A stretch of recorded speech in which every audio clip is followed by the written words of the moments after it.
Kita langsung saja ke narasumber kedua, Dr. Salikur, untuk pendekatan terapi seni pada keluarga disfungsional. Kepada Dr. Salikur, dipersilakan. Oke, terima kasih Dr. Adiba. Ini saya share screen atau gimana?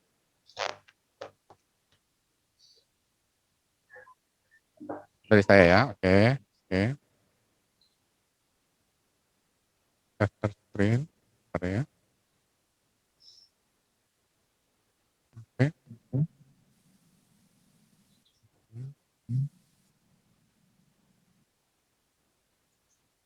Ya, terima kasih Dr. Adiba. Suara saya bisa didengar ya, moderator? Ya, bisa, jelas. Oke, terima kasih. Eh, yang saya hormati para peserta seminar pada hari ini, saya juga lihat ada senior dan guru-guru saya, serta rekan-rekan dari berbagai disiplin ilmu. Assalamualaikum warahmatullahi wabarakatuh. Salam sejahtera buat kita semua. Om Swastiastu. Mohon izin, yang ini saya coba mengisi kegiatan webinar sesuai dengan permintaan diklat dari RSD Suatu Herjan dengan temanya pendekatan play dan art untuk penanganan keluarga disfungsional.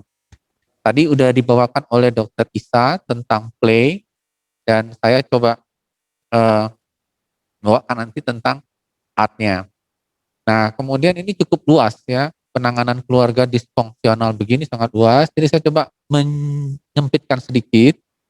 Dalam arti kata nanti akan diwakili oleh satu dari anggota keluarga atau khususnya pendamping ya dari orang dengan gangguan jiwa atau ODGJ, yang spesifiknya lagi mungkin pada ODGJ-nya orang dengan skizofrenia. Oke, slide pertama saya ini ada gambar question ya, tanda tanya. Jadi suatu pertanyaan, yang bagaimana yang saya masukkan di sini adalah pertanyaan yang diajukan oleh anggota keluarga. Jadi pendamping dari pasien ODGJ saat konsul di Poli Rawat Jalan Rumah Sakit Jiwa Dr. Suharto Harjan. Jadi kata pendampingnya ini, saya nggak ngerti kenapa dia, maksudnya pasien ya, nggak bisa paham dengan apa yang saya katakan dok. Sehingga terjadi lagi kesalahan-kesalahan yang sama. Atau ada pertanyaan yang membingungkan juga buat pasien. Saya sudah mengatakan pada saudara saya itu berulang kali. Tapi dia lamban ini dok, capek rasanya saya, lelah saya. Atau kadang saya juga mirip-mirip pertanyaannya, saya nggak tahu harus mulai dari mana mengajarkan kepada dia agar dia bisa melakukan kegiatan yang ini, bla bla bla bla. Ya. Nah, potongan-potongan pertanyaan ini ya, ini menggelitik saya, ya, dan cukup sering saya mendapatkan pertanyaan seperti ini pada saat keluarga mengantarkan pasien untuk berobat. Nah, mungkin kalau kita lihat di dalam keluarga itu sepertinya timbul rasa bingung, bahkan sampai tadi frustasi, ya, capek gitu ya, nggak tahu harus bagaimana, atau pemahaman dari keluarga yang kurang, ya, atau keluarga nggak sabar, dia pingin buru-buru aja, ya, timbul juga lelah mungkin ya, karena pendamping keluarga juga harus melakukan banyak kegiatan lain, ya. Beban, ada juga faktor ekonomi, ya kan? Nah, atau tercipta di sini dalam keluarga ini ada hubungan yang tidak harmonis ya, atau terganggu lah relationship-nya, sehingga menimbulkan dukungan yang tidak adekuat yang bisa kita sebut mungkin bagian dari disfungsional di dalam keluarga tersebut. Nah, saya nggak membahas lebih jauh ya tentang disfungsional, karena webinar-webinar sebelumnya dari Pijar RSJ sudah membahas tentang toxic parents yang dibawakan oleh Dr. Tafyuni, kemudian juga oleh Dr. Isa, sebelumnya juga ada terapi keluarga. Tadi juga Dr. Isa juga sudah menyinggung tentang disfungsional khususnya pada anak ya, keluarganya ya. Dengan demikian ini membantu saya ya, sudah mendapatkan gambaran bagaimana gangguan-gangguan yang ada pada keluarga. Dan mungkin ini sedikit lanjutan menurut saya bagaimana intervensinya yang dilihat dari sisi art ya. Nah, kalau kita melihat lagi yang lebih kecil ya, hubungan antara pendamping ya dengan ODGJ khususnya ODS. Nah, kalau menjawab pertanyaan tadi yang di awal, mungkin bahwa pendamping ya sudah punya niat untuk membantu. tapi mungkin belum memahami kondisi ODS-nya, ya, atau belum memiliki pengetahuan terhadap gangguan yang dialami oleh ODS, ya, atau belum memahami dengan seksama bagaimana mulai melakukan atau masuk untuk memperbaiki, membantu sehingga ODS-nya bisa melakukan tindakan. Ya. Nah, ini memahami ODS itu sebenarnya tidak cukup hanya mengetahui kalau ODS-nya itu sakit. Gitu. Karena kita tahu bahwa kemampuan yang dimiliki oleh satu ODS dengan ODS yang lain itu kan berbeda ya tingkatan keparahan gangguannya. Nah, diharapkan pendampingan kepada ODS ini bisa lebih maksimal dilakukan sesuai dengan tingkatan berat ringannya gangguan pada yang dialami oleh ODS. Misalnya kalau dia mengalami gangguan fungsi kognitif yang lebih lemah dibandingkan dengan ODS yang lain, tentu kita mesti lebih sabar dan lebih banyak pengulangannya. Atau gejala negatif yang lebih lambat. Nah, sejauh mana keluarga bisa memahami ya dan mengerti hal ini sehingga bisa memberikan support ya. Nah, oleh karena itu saya mencoba sharing di sini ya, bagaimana kita menggunakan art untuk melakukan intervensi ya, sehingga eh, bisa tercipta dengan fungsi keluarga yang baik ya. Keluarga bisa mampu memberikan suatu dukungan kepada eh, ODGJ. Nah, karena itu saya coba nanti bahas sekitar keluarga, ODGJ atau DS dan terapi tentunya ya. Nah, karena waktunya ini terbatas, ya, tidak terlalu banyak, karena juga sudah diterangkan sebelumnya tentang diskusional, jadi saya nggak banyak membahas tentang eh, keluarga, ya. Tapi kita lihat sedikit ngulang-ngulang tentang skizofrenia, yang kita tahu bahwa memang gangguannya sifatnya kronis, kompleks, maksudnya kompleks itu penyakitnya atau gangguan yang timbul itu terapinya juga, dan hasil dari terapinya juga banyak dipengaruhi oleh hal eh, di luar. Bahkan bisa mengalami kemunduran ya dalam menjalankan fungsi kehidupan sehari-hari dalam merawat diri, hubungan sosial, kemandirian dan lain-lain. Nah, gejalanya pada orang dengan skizofrenia ini kan bervariasi ya, dari ringan sampai berat. Nah, kalau kita ngelihat yang dari SPAL ya, ada gangguan afektif ya, kita tahu bahwa kalau gangguan afektif mungkin perubahan mood yang tidak terlalu menonjol pada dengan skizofrenia. Nah, ada gejala-gejala positif ya kan, seperti halusinasi, mungkin pasiennya aktif tapi tidak terarah maksudnya, ya kan? Atau bicaranya sendiri banyak, bahkan sampai agresif, muncul ke agresif, sampai menyerang. Nah, sebaliknya ada gejala-gejala negatif dari pasien, seperti menahan diri, menarik diri, menyendiri, aktivitas yang berkurang, banyak diam, lamban, ekspresinya datar, ya kan? Dan juga ada gangguan fungsi kognitif. Nah, ada gangguan memori, daya ingat yang berkurang, penurunan perhatian sehingga nggak fokus, atau gangguan fungsi kognitif eksekutif, di mana cara pengambilan keputusan dalam melakukan suatu tindakan pasiennya juga agak terganggu. Nah, sejauh mana ini pemahaman dari anggota keluarga terhadap gejala-gejala yang masih dimiliki oleh anggota keluarganya? Karena tingkatan dari eh, gangguan yang masih dimiliki oleh ODS ini bervariasi, ya kan?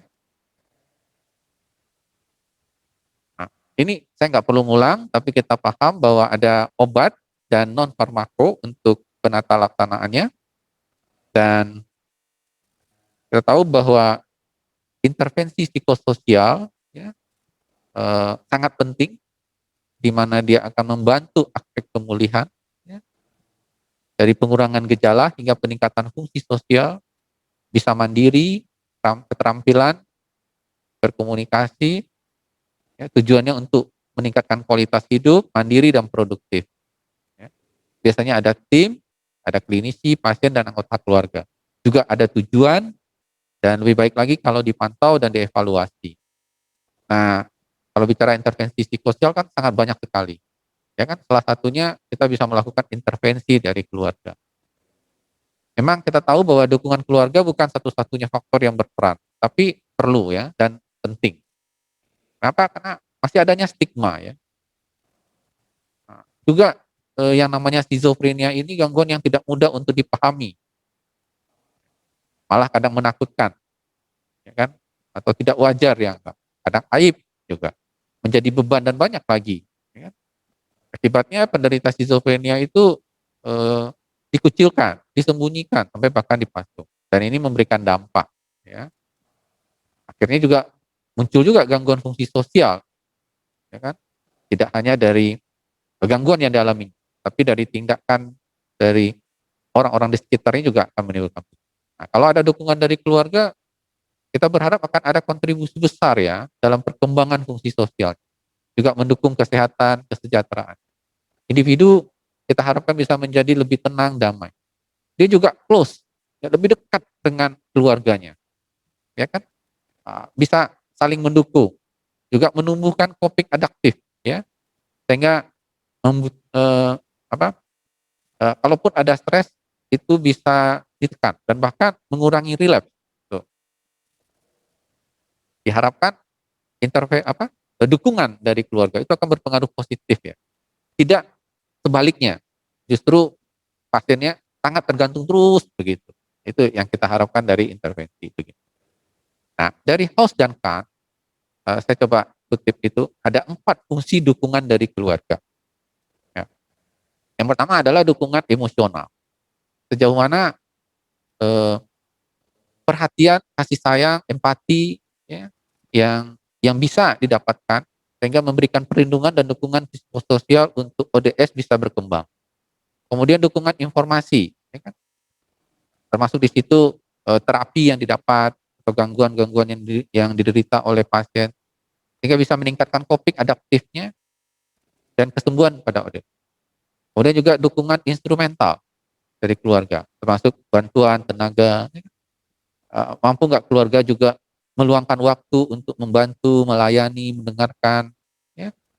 Kemudian dukungan penilaian, artinya bisa memberikan umpan balik, membimbing, support, ya kan, respon positif. Nah, dukungan-dukungan ini yang perlu didapatkan. Nah, nanti kita juga bisa melihat eh, dalam melakukan tindakan terapi, kira-kira muncul nggak hal-hal yang seperti ini nanti. Jadi diharapkan tentu terus menerus ya, dan berkesinambungan. Itu kalau bisa maksimal. Harapkan. Oke, kita coba bahas sedikit tentang art terapi. Kemudian saya mencoba juga bagaimana menggunakan art di dalam intervensi keluarga. Ya. Art terapi kalau definisinya kadang itu juga agak rumit, ya. Karena di Inggris, di Amerika itu juga sedikit-sedikit ada perbedaan. Ya kan? Kalau di Inggris kita tahu tuh Adrian Hill yang membawanya sehingga berkembang menjadi kelompok di situ British Association of Art Therapists dan umumnya art terapis itu dianggap art as therapy. Kalau di Amerika dikembangkan oleh Nomberg, ya. Ya. Kemudian ada kelompok namanya American Art Therapy Association. Di situ lebih menganggap art itu sebagai terapi. Nah, lain lagi dengan Cathy Masyodi. Ini dia seorang psikolog yang klinis ya, dan dia lebih real gitu.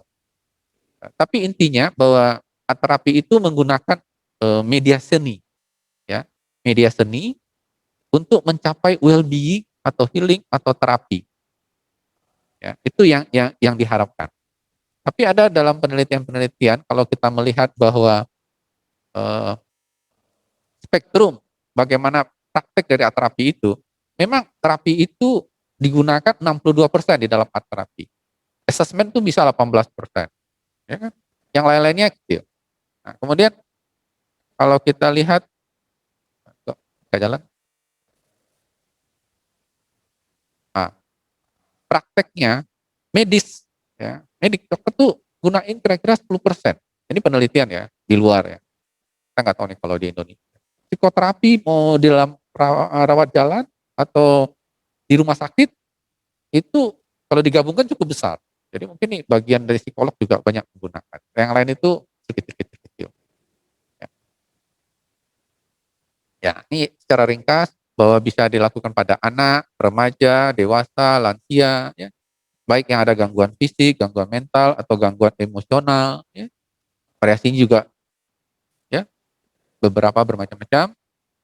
Nah ini juga saya ingin sampaikan bahwa ketika kita melakukan adanya art terapi, itu ada namanya klien atau pasien yang membuat seni, menghasilkan karya seni atau artworking, ya kan?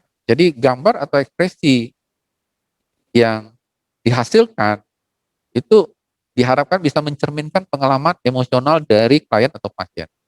Dan sebaliknya, karya seni yang dihasilkan itu ya, artworking-nya, itu juga mempengaruhi sebaliknya dari ke klien atau pasien. Nah, di dalam art terapi itu tidak hanya ada klien dengan karya seninya, tetapi juga ada terapis. Ya. Terapis ya diharapkan bisa mengenal klien. Kalau di sini mungkin tidak hanya mengenal ODS-nya, tapi juga anggota keluarga atau pendampingnya.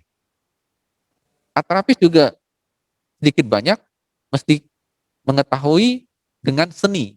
Ya. Jadi art terapis ini memang ada pendidikan khususnya ya, bisa 2 tahun, tapi di Indonesia belum ada. Kalau saya bukanlah art terapis, ya, saya lebih banyak menjadi praktisi. Sampai sekarang masih belajar, ya, dari buku, dari seminar, ya. Eh, Salah seorang terapis yang art terapis yang pertama di Indonesia yang saya tahu itu adalah Pak Monty. Ya, jadi art terapis itu tidak hanya kenal dengan seni, tapi juga memahami tentang eh, kliennya. Ya. Jadi mengenal klien nggak cukup tahu sakitnya, tapi kira-kira apa yang mendasari dia sakit. Ya. Sehingga eh, art terapis yang profesional akan melakukan tindakan art terapi, ya, sungguh-sungguh bisa memperbaiki. Nah, ini dikenal dengan triangular relationship. Ya. Jadi semakin art terapisnya mengerti kondisi tiga begini, dia akan bisa melakukan hal yang lain. Kalau kita lihat gambar yang di sebelah tentang painting, ini sebenarnya kita bisa cerita neurobiologinya ya. Ini Luce Brink yang terkenal dengan expressive terapi continuum. Nah, itu berhubungan juga dengan otak. Jadi eh, bagaimana art terapi itu dihubungkan dengan brain ya, sehingga eh, kita bisa memahami ya, dan kita bisa sebenarnya menggunakan art terapi ini dengan lebih bijaksana ya, maksudnya bisa mengutak-atiknya ya, dengan sesuaikan dengan kebutuhan. Oke, kalau kita bahas ini juga panjang ini. Nah, waktunya juga terbatas, kita lanjutkan. Nah, ini ada slide. Ini saya ambil dari internet ya. Ini Bu Mutia. Bu Mutia ini juga saya belajar juga sama beliau. Ini dia tamatan Laksal ya, dari uh, terapis ya di Laksal.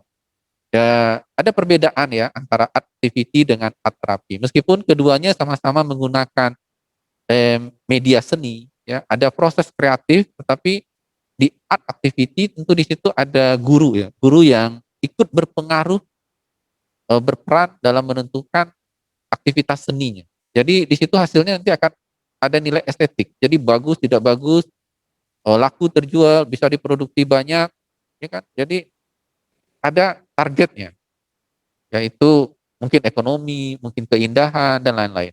Tetapi kalau di dalam art terapi, yang dipentingkan itu bagaimana klien atau pasien itu bisa mengekspresikan. Ya. Kemudian di situ juga ada terapis yang berperan seperti tadi, ya. Dan hasil dari art terapi sebenarnya itu menjadi rahasia ya. Jadi kalau kita mau seperti medical record, kita nggak boleh juga sembarangan menjual. Gitu. Ada konfidensialnya. Ya, kalaupun kita mau membawakan, mungkin kita juga harus meminta izin. Jadi nggak diperlukan di sini seorang guru harus membuat sesuatu yang baik, ya kan? Meskipun sama-sama menggunakan media seni. Uh, Kemudian bagaimana dengan art terapi? Kita mulai melakukan intervensi kepada keluarga. Nah, kita akan mengajak ya keluarga itu bisa lebih terbuka tanpa harus menghakimi, mengancam. Jadi dengan art terapi ini kita berharap tanda petik ya sambil bermain begitu. Jadi dia polos apa adanya ya. Jadi dalam bentuk kegiatan dengan cara yang sederhana. Untuk saat ini kita akan melakukan dengan coret-coretan. Nah, ini sangat sangat sederhana sekali, ya kan? Nggak tidak membuat orang menjadi tersudut. Saya harus menggambar apa begitu. Jadi resah enggak. Tapi dengan coret-coretan. Nah, kemudian kita juga bisa langsung melihat interaksi antara keluarga dengan ODS dalam hal bekerja sama atau dalam hal memecahkan problem dalam kegiatannya nanti. Juga kita bisa mendorong ya komunikasi. Mau nggak mau ODS dengan keluarga itu akan terjalin komunikasi, ya kan? Melalui media seni, ya kan?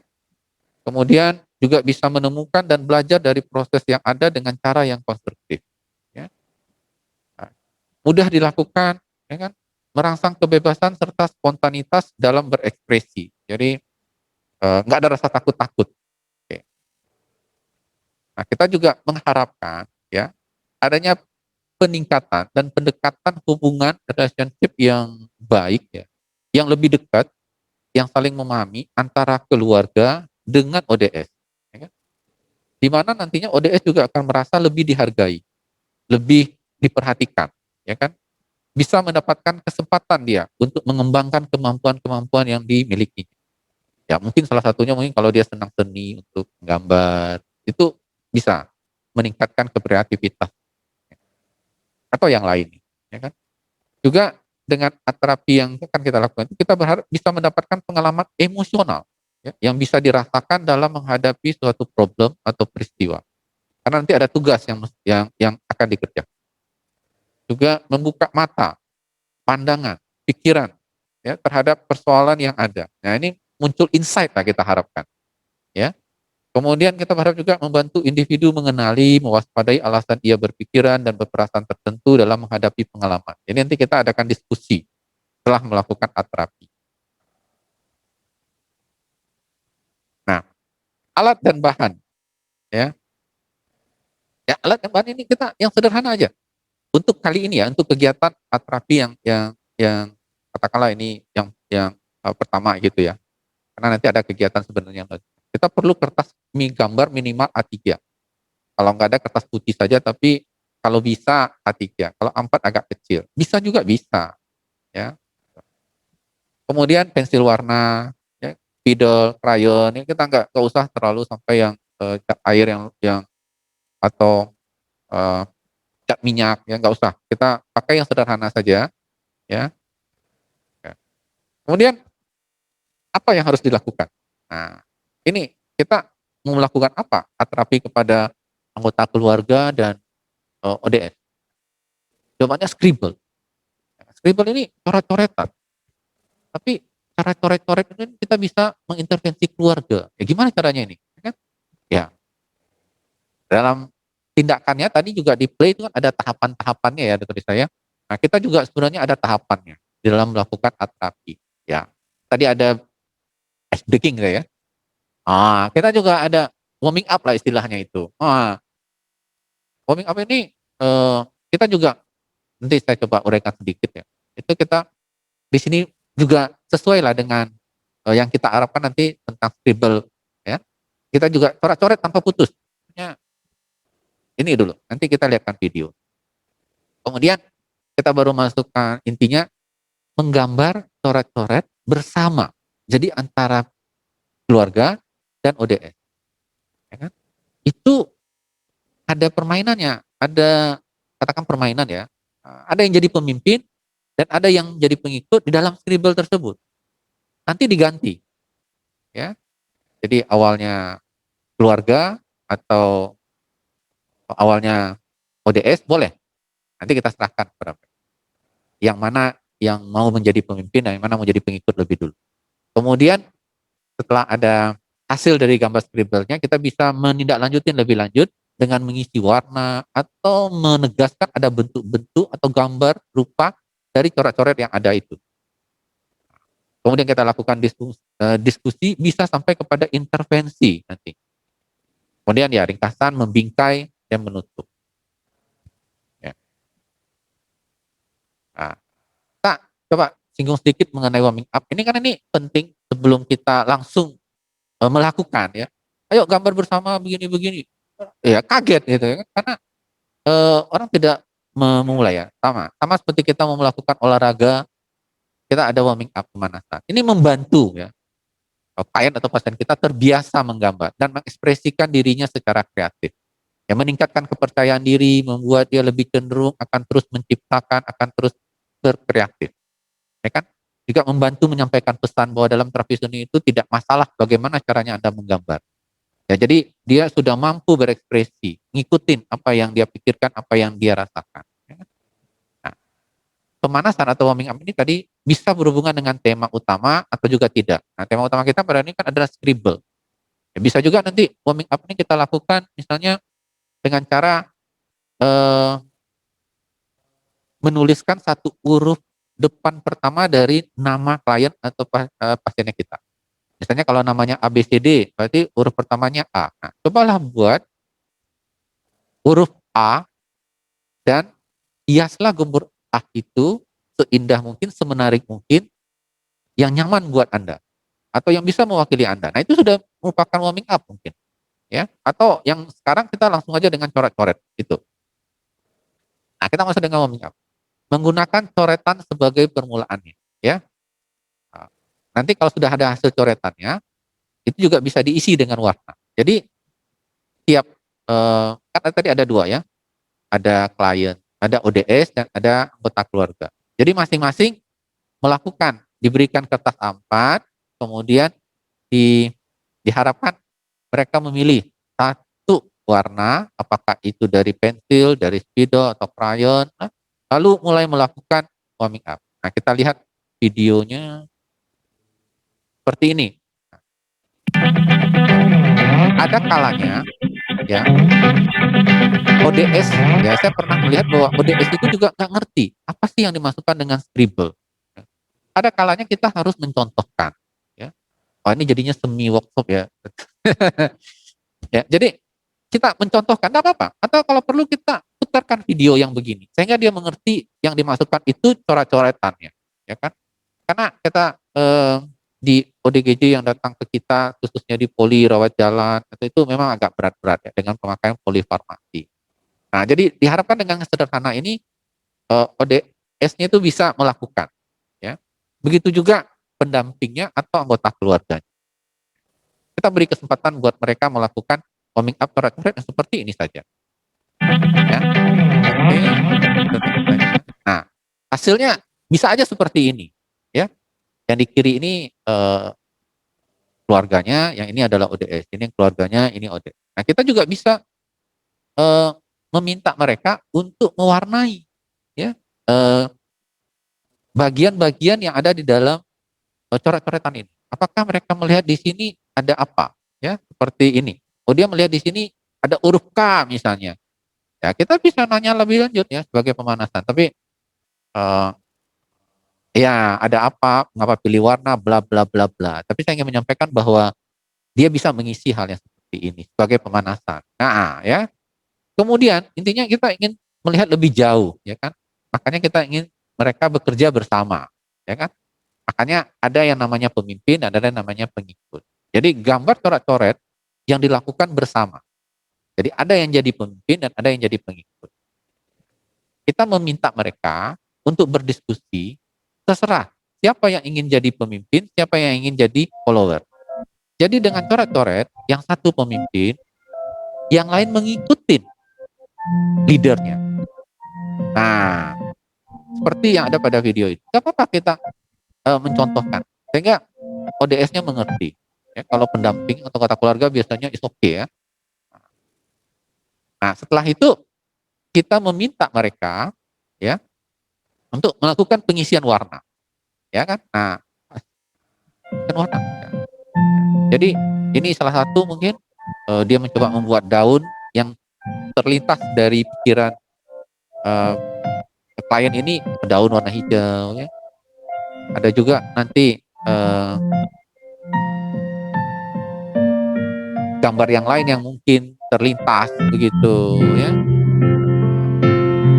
Jadi iya, pemimpin dan leader. Jadi anggota keluarga dan ODS-nya. Sebenarnya ODGJ ya. ODGJ juga bisa, nggak harus ODS. Kita orang dengan sedikit hipomanik kemarin juga pernah kita lakukan. Dan dalam hal ini orang dengan hipomanik agak sedikit lah ya. Dia bisa ngebut membuat scribble-nya. Jadi orang tuanya, mamanya, ih teriak-teriak gitu. Dan terlambat lagi gitu. Ya, ya namanya juga lagi sedang hipomanik ya. Jadi kita bisa melihat itu interaksi. Oke. Nah ini kira-kira hasilnya ya. Nah jadi terapis kita sebenarnya apa yang bisa kita lakukan? Nah, selain memimpin jalannya kegiatan, kita mencoba melihat eh, apa yang terjadi ya, mengamati. Nggak cuma melihat, kalau melihat kan sekilas ya. Kita mengamati, kemudian kita juga mengobservasi bagaimana proses interaksi yang terjadi, ya kan? Apakah interaksinya kaku antara anggota keluarga dan ODS? Kalau kaku itu jarangkah terjadi interaksi di rumah? Ya, apakah ada sikap seperti merendahkan? Bagaimana komunikasinya? Ya kan? Siapa yang mengambil alternatif untuk menjadi pemimpin? Ya. Disuruhkah atau menunjuk diri? Ya kan? Bisakah terjadi saling kerjasama? Ya kan? Nah itu kita amati, baik yang jadi pemimpin maupun yang jadi pengikut, ya, anggota keluarga atau ODS. Apa yang mereka rasakan dan apa yang mereka dapatkan selama kegiatan. Nah kalau kita melihat ya, kita bisa meringkaskan ya, ada yang namanya pendamping atau anggota keluarga di sini, ada ODGJ, ya masing-masing kan pernah menjadi leader, ya menjadi leader. Nah kalau leadernya itu pendamping, anggota keluarga, ya kan? Kalau kita ingin ringkaskan, kita nggak harus begini, tapi untuk memudahkan saja. Mampu nggak anggota keluarganya itu menjadi leader? Artinya mengayomi, ya kan? Membimbing. Kalau perlu membantu mengarahkan. Ya kan? Bagaimana kalau dia jadi leader, dia memimpin anggota keluarganya yang ODS, ya kan? Atau caregiver yang memimpin begitu? Bagaimana perasaannya dia? Terbebanin nggak? Rasa kesel nggak? Apalagi kalau ODS-nya nanti tidak mau ngikutin. Ada itu, saya pernah mendapatkan. Jadi nggak mau ngikutin. Bagaimana sikapnya anggota keluarga? Nah, kita akan melihat interaksi yang seperti itu. Begitu juga sebaliknya. Kalau pendamping ya yang jadi follower, ya kan? Keberatan nggak dia mengikuti ODGJ? Apalagi kalau ODGJ-nya lambat. Nah, kita melihat reaksinya itu. Nah, bagaimana dia juga bisa mengarahkan, membantu ya supaya atau mengambil alih atau memerintah, ya kan? Nah, bagaimana perasaan pendamping yang jadi follower? Nah, itu juga kita kaji nanti. Nah, ya. Jadi ODGJ yang jadi leader, berani nggak dia memimpin? Takut nggak dia? Dan ini juga mencerminkan perilaku seharian mereka di dalam aktivitas di rumah. Ya kan? Ada nggak rasa percaya dirinya? Sungkan nggak dia memimpin? Karena mungkin selama ini dia tidak diharapkan jadi orang yang nomor satu, katakanlah begitu kan, atau orang yang dihargai tanda petik, mohon maaf ya. Nah, ini kita bantu. Ya kan? Apa yang dirasakan ya dari ODGJ jadi leader, jadi follower. Nah ini kita amatin, kita tulis, kita follow up, kita diskusikan, ya kan? Begitu juga selanjutnya saat mewarnai dari scribble, ya. Bagaimana interaksinya? Bagaimana komunikasi? Ya kan? Mengajak pemerintah berbagi peran nggak dalam hal mengisi warna-warna, membentuk-bentuk, ya kan? Atau saling mendominasi? Atau misalnya gambarnya ditempelin setelah ODGJ membuat satu gambar, gambarnya ditempelin. Nah, itu menyenangkan nggak buat ODGJ-nya? Nah, perasaan-perasaan ini kita coba kaji. Nah, kalau kita melihat tadi ada dukungan ya, ada dukungan. Nah, kita bicara dukungan emosional apa yang kurang untuk ODGJ di sini, ya kan? Dukungan informasi, ya, dukungan instrumental, penilaian, perilaku. Nah, ini bisa nggak terjalin? Nah, ya. Nah, tentu kita berharap ya setelah melakukan ini, keluarga itu bisa memahami kemampuan dari ODGJ-nya. Nah, memahami artinya dia mulai bisa menerima ya, oh ODGJ anggota keluarga saya itu bisanya segini, segini loh. Jadi saya harus mulai bisa bertindak caranya begini gitu.